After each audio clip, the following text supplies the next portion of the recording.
নারী চরিত্র বেজায় জটিল, সত্যি কি নারী চরিত্র বেজায় জটিল? আজকে 29শে ডিসেম্বর মুক্তি পেল নারী চরিত্রের বেজায় জটিলের ট্রেলার লঞ্চ। এই অনুষ্ঠানে উপস্থিত ছিলেন আপনার আমার সবার প্রিয় শিল্পী এবং কলাকুশলীরা। দেখতে ভুলবেন না নারী চরিত্রের ট্রেলার লঞ্চ এবং আগামী 9 জানুয়ারি এই ছবি আপনাদের নিকটবর্তী সিনেমা হলে আসতে চলেছে। অবশ্যই দেখবেন। টাইমস বাংলা থেকে আমি পিয়াজি।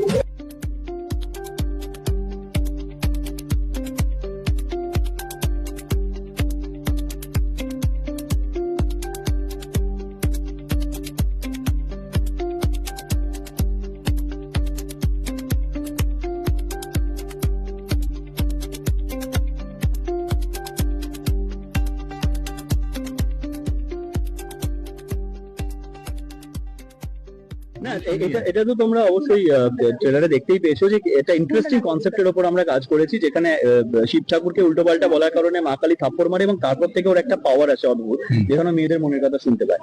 এবং এইটা যদি সত্যি রিয়েল লাইফে আমরা এটা হতো, তাহলে আমাদের জীবন পুরোপুরি পাল্টে যেত। আমাদের জীবনে কোনো দুঃখ কষ্ট থাকতো না, চোখে জল হয়তো কোনোদিন ফেলতাম না। কিন্তু এই যে বুঝতে না পেরে আমরা এক একটা মেয়েদের মনের কথা একটা এমন স্টেপ নিয়ে নিই যে ব্যাপারটা আরো জটিলের দিকে চলে যায়। তো আমার মনে হয় পাওয়ারটা রিয়েল লাইফে পাওয়া খুব জরুরি। এই ছবিটাতে ঝন্টু ক্যারেক্টার সেই পাওয়ারটা পেয়ে কি করছো, লাইফে কি চেঞ্জেস আসছে, সেটা দেখতে হবে হলে গিয়ে, এবং সেটা নিয়ে একটা নির্ভেজাল সপরিবারে দেখার মতো মজা। যেখানে যাচ্ছি আমরা, এত জায়গায় যাচ্ছি, দেখো কোনো ডিমান্ড নেই আমাদের মেয়েদের যে এটা খাওয়াও ওটা খাওয়াও, আমাদেরকে বেশি বেশি করে প্রমোট করো। সব জায়গায় যাচ্ছি যেভাবে বলছে, সেখানে গিয়ে স্টেজে উঠেই বলছে আপনারা বলুন তো যে মেয়েরা কি জটিল? তো তখন সবাই ছেলেরা হ্যাঁ অবভিয়াসলি হ্যাঁ জটিল। তো তখন আমি ওদেরকে ফোন করলাম, দেখ ট্রেলার লঞ্চের প্ল্যান করেছে অঙ্কুশ, কিছু একটা করতে হবে, এদেরকে এদের অকাদ এবার বোঝাতে হবে।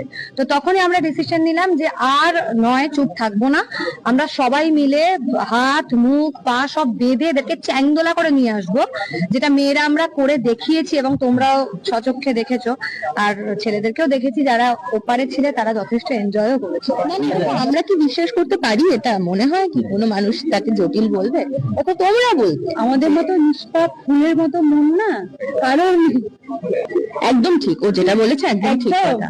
একদম আমরা একদমই জটিল নই, আমাদেরকে জটিল বলে এবং কোন রকমের মানে জটিলের জও আমাদের আমরা জানি না, এবং নারীদের প্রতি একটা বিশাল ভুল ধারণা তোমরা পুরুষরা তোমরা সেটা তৈরি করে রেখেছো, এবং সেইটাই ভাঙার জন্য আমাদের এই ফিল্মটা। এবং আশা করছি না, আমি নিশ্চিত, আমি বলছি এই সিনেমাটা তোমরা যখন দেখবে, প্রত্যেকটা পুরুষের তো দেখা উচিত, সব ভুল ধারণা এমনি বেরিয়ে যাবে। প্রথম সিনেমা, এটা ব্লেসিং ভগবানের। আমি টেলিভিশন করছি, টেলিভিশন আমার কথা শুনে যাচ্ছে না, টেলিভিশন করছি আমি 11 বছর ধরে, বাট এটা একটা মেমোরি হয়ে থাকে। যেরকম আমি যখন প্রথম কাজ শুরু করেছিলাম, অনেকটা ব্লেসিং, অনেকটা কি পুরোটাই ব্লেসিং। তো খুব ভালো লেগেছে, আমার টিম খুব ভালো ছিল, খুব ভালো পজিটিভ ভাইব ছিল। আমি প্রথম কাজ করছি, এবার দেখো নার্ভাসনেস তো রয়েইছে।